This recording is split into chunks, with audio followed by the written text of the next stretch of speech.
hamba Habsyi, hamba yang berkulit hitam. Tuan-tuan, mengapa Nabi susuli selepas daripada takwa kepada Allah, kemudian Nabi cerita berkenaan dengan pemerintahan. Tuan-tuan, sebesar-besar hubungan kita dengan, sebesar-besar hubungan dalam hubungan dalam kehidupan kita adalah hubungan dengan Allah Subhanahu wa taala. Adapun di dunia ini, sebesar-besar hubungan kita adalah kita berhubung dengan orang yang menguruskan kehidupan kita, yaitu pemerintah. Jadi Nabi SAW dah sebut cantik, mula-mula sekali takwa kepada Allah. Bila sebut takwa, merangkumi semua hal-hal yang berkaitan dengan ibadat, yang berkaitan dengan akidah, semua sekali. Yang berkaitan dengan niat, yang berkaitan dengan akhlak, yang kita lakukan kerana Allah Subhanahu wa taala, petunjuk Nabi sallallahu alaihi wasallam. Sebab Allah perintah kita ikut Nabi. May yuti'ir rasul faqad ata'a Allah. Sesiapa yang mentaati Rasul, maka dia mentaati Allah Subhanahu wa taala. Maka bila disebut bertakwa kepada Allah, berarti dia juga orang yang mencontohi sunnah Rasul sallallahu alaihi wasallam. Itu sebut takwa juga. Kemudian baru pergi kepada urusan muamalah dalam kehidupan dunia. Tuan-tuan dan puan sekalian, di mana-mana tempat atas dunia ini mesti ada komuniti dan mesti ada ketua. Sebab tu dalam berurusan dengan masyarakat, Nabi SAW mulakan dengan pemerintah dulu. As-sam'u wa ta'ah. Kamu kena dengar, kamu kena taat. Cerita dengar, cerita taat ni, tuan-tuan dan puan sekalian, berkenaan dengan isu pemerintah ni, cerita dia agak panjang. Bahkan para ahli ilmu bahas dalam kitab Imarah, kitab berkaitan dengan hukum hakam, berkaitan dengan pemerintah. Bahkan ulama-ulama akidah meletakkan topik khas berbincang tentang mentaati pemerintah. Ini bukan cerita-cerita kartun, tuan-tuan dan sekalian. Ini cerita serius. Ini tentang pemerintahan. Bahkan apabila ditanya, baru-baru ni saya jumpa juga Syekh Salih As-Suhaimi, Mufti Madinah. Saya pergi ke pejabat dia. Mufti di sana bukanlah kata senang, payah ada mufti di sana. Tapi dia, kita tengok graf sebagai seorang mufti itu kedudukannya ada.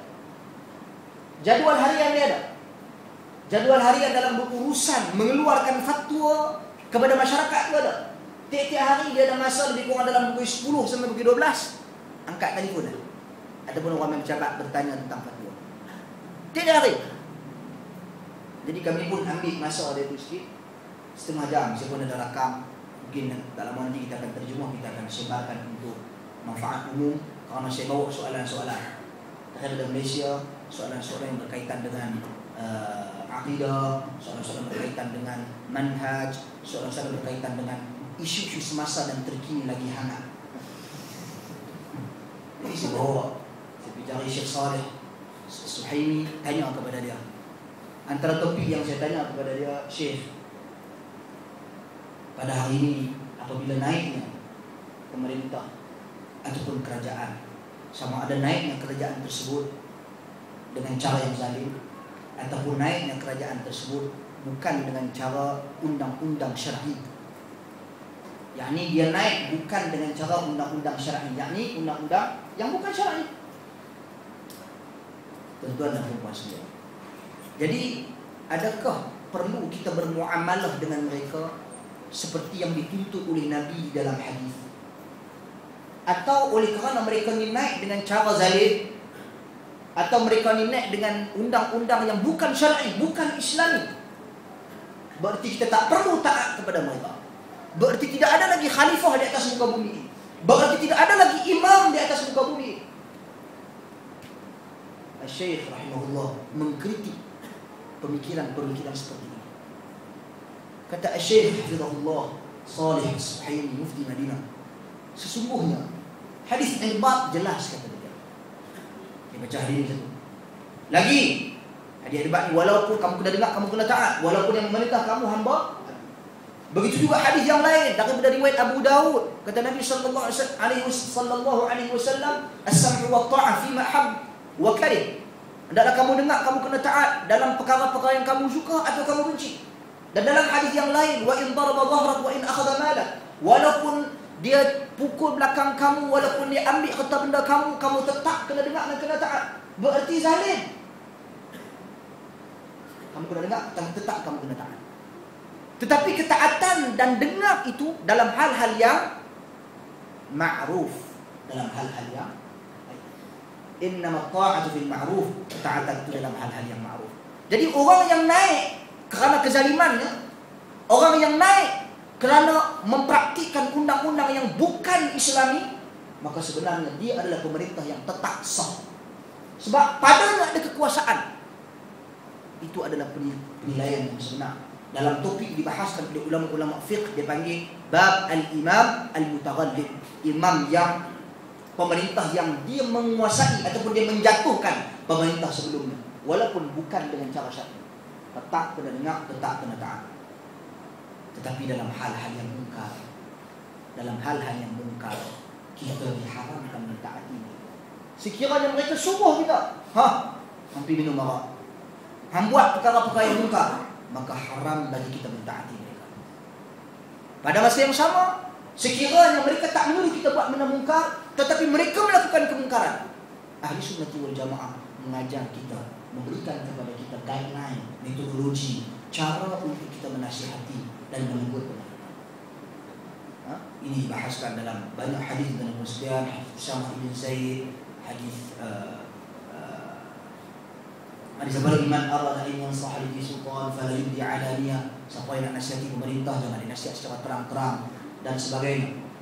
Banyak hadis yang berbicara tentang hal itu, walaupun di sana ada sedikit perselisihan di kalangan ahli ilmu dalam memahami hadis-hadis. Yang ada hadis yang menunjukkan sahabat-sahabat Nabi menegur pemerintah secara terang-terang, dan ada hadis yang menunjukkan para sahabat menasihati pemerintah secara tertutup. Jadi kesemua riwayat-riwayat ni ada yang sahih, ada yang lemah. Jadi kalau kita himpunkan yang sahih, tetap ada kontra dia. So bagaimana cara kita nak faham hadis-hadis ini? Lihat pada keadaan kita nak nasihati. Bukan dalam semua keadaan kita boleh bukan semua keadaan, bukan boleh cengih semua. Kita kena timbang antara maslahah dan mafsadah. Tuan-tuan dan puan sekalian. Sebab itu bila orang tanya kepada Syekh Salih As-Suhaimi, atau bila saya tanya kepada Syekh Salih As-Suhaimi tentang isu di Libya, contoh isu di Libya, Muammar Gaddafi, yang jelas kezalimannya, bahkan yang jelas akidahnya itu akidah yang kufur, akidah.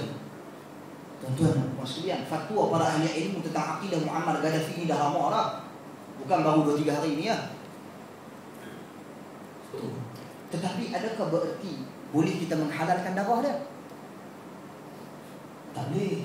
Menghalalkan darah satu isu yang sangat besar. Fatwa-fatwa yang menghalalkan darah Muammar Gaddafi ini menyelisih fatwa Ahli Sunnah wal Jamaah. Kerana tuan-tuan dan puan sekalian, impak dan kesannya sangat buruk kepada masyarakat, khususnya bagi orang-orang yang jahil. Mereka di tempat-tempat mereka nanti naik pemerintah buat benda-benda yang boleh dikaitkan dengan kekufuran, contoh bunuh, halal darah, semua akan menggunakan fatwa-fatwa seperti itu.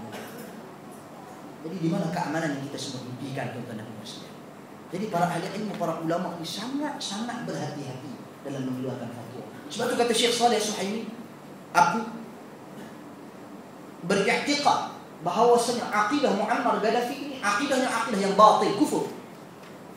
Tapi pada masa yang sama, menurut pandanganku, apa tindakan yang diambil oleh rakyat Libya pada hari ini, pemuda-pemuda mereka pada hari ini, satu tindakan yang salah. Kerana mereka tidak menyimpang antara maslahah dan masalah. Kena bunuh hari-hari itu betul. Dia pun maki-maki hantar apa. Dia berterdik lastik, tuan-tuan dan puan sekalian. Kena ada tentera saya, contoh baling batu kena kereta, kena tentera, dia hantar bom, hancur, musnah masjid, meletup sana sini. Adakah ini boleh dikategorikan sebagai maslahah? Kerana tindakan kita yang ikut hawa nafsu, tuan-tuan dan puan sekalian, menyebabkan matinya ramai daripada kalangan manusia. Ingat, jika kita merupakan penyebab kepada matinya seorang Muslim lagi mukmin, hukumnya tuan-tuan dan puan sekalian haram, dosanya sangat besar di sisi Allah Subhanahu wa taala. Bahkan di dalam Al-Quran Allah Subhanahu wa taala berfirman, "Wa man yaqtul mu'minan muta'ammidan fajazaohu jahannam Sesiapa yang membunuh orang mukmin dengan sengaja, maka tempatnya dalam neraka. Jadi kalau kita ada tangan, kalau kita ada menjadi punca kepada penyebab terbunuhnya orang mukmin yang lain, maka kita dalam sekalian dibimbangi kita terbunuh di kalangan orang yang Allah Subhanahu wa taala jadikan neraka jahanam bagi kita. Sebab itu para masyayikh, para ulama menasihati pemuda-pemuda di Libya, pemuda-pemuda di Mesir, melazimi rumah-rumah mereka, mendekatkan diri mereka dengan Allah Subhanahu wa taala, muhasabah diri, cek balik macam mana ni boleh naik ni mangkuk ni macam ni. Ini sebab siapa ni? Mungkin sebab aku, mungkin sebab jiran aku, mungkin sebab komuniti, mungkin sebab masyarakat. Ini satu hal yang penting yang dibahaskan oleh para ahli. Wallahu a'lam. Kemudian Nabi sallallahu alaihi wasallam berpesan, sesungguhnya barang siapa yang hidup selepas daripada kematianku, kewafatanku. Nabi bagi isu, Nabi bagi masalah. Fasayara ikhtilafan katsira. Dia akan melihat perpecahan yang banyak. Perpecahan. Memang berpecah. Tuan-tuan dan puan sekalian, syaitan dah sebut dah benda ni. Kata Nabi sallallahu alaihi wasallam, "Inna syaitan ya'is ay yu'bad fi jaziratil Arab." Sesungguhnya syaitan ni dia dah bosan. Maksudnya dia dah berusaha tapi dia dah putus asa untuk menjadikan orang Arab tu menyembah dia di tanah Arab. Dia tak mampu nak buat orang Arab sembah dia, tak mampu. Payah. Tetapi apa yang dia buat? Walakin at-tahrish bainahum. Tetapi syaitan apa yang dia buat? Dia melanggar-langgarkan sama-sama orang. Jadikan mereka perang saudara, bergaduh sama-sama sendiri, berbunuh sama-sama sendiri. Ini satu kejayaan syaitan dalam masa. Ini perpecahan yang Nabi sallallahu alaihi wasallam dah habaq kita. Sebab tu Arab ni kalau dia baik-baik sungguh-sungguh. Tapi kalau dah dia pecah-pecah sungguh-sungguh, habis semua. Oleh kerana itu Nabi berpesan, kamu akan melihat perpecahan yang banyak. Nabi terus bagi kepada kita jalan penyelesaian. Perpecahan ini yang Nabi sallallahu alaihi wasallam maksudkan bukan saja dalam isu akidah. Isu akidah paling penting, nombor satu. Tak boleh berpecah. Juga Nabi SAW maksudkan dalam isu-isu fiqh. Isu-isu fiqh. Isu-isu ibadat. Juga isu-isu akhlak. Juga isu-isu muamalah. Dan semua apa-apa perkara yang berkaitan dengan agama, maka Nabi seboleh-bolehnya tak bagi kita berpecah, tak bagi kita berselisih. Tengok, Nabi tak guna perkataan iftiraq dalam hadis. Nabi tak guna fasayara iftiraqan katsira. Kamu akan tengok perpecahan. Tak, Nabi guna ikhtilafan. Kamu akan tengok perselisihan yang banyak. Perselisih tak selisihnya berpecah. Tapi semua perpecahan itu terhasil daripada perselisihan. Jadi Nabi pergi kepada pucuk pangkai dulu. Mula dengan perselisihan dulu. Bila hampa ada perselisih saja, bab akidah ke, bab fiqh ke, bab ibadah ke, bab akhlak ke, bab muamalah ke, solution dalam dalam masalah. Pertama kata Nabi, alaikum bisunnati. Lazimi, tetap kamu dengan sunnah. Bab akidah, orang berselisih pasal akidah, kita kembali kepada sunnah Nabi sallallahu alaihi wasallam. Baru-baru ni saya dengar dalam satu radio. Tuan-tuan boleh tahulah radio tu. Tak perlu saya sebut radio mana, tapi saya rasa tahulah. Dalam satu radio tuan-tuan dan puan sekalian, saya dengar ada seorang tokoh agama ilmuwan daripada Indonesia dijemput untuk berbincang tentang isu yang berkaitan dengan akidah. Satu kitab yang dikarang susun oleh seorang tokoh juga ilmuwan, Syekh Alawi Al-Maliki, dibincang dalam radio tersebut. Kemudian dia bahaskan tentang akidah. Dia bahaskan tentang akidah Al-Asy'ariyah. Tuan-tuan dan puan sekalian, pertama sekali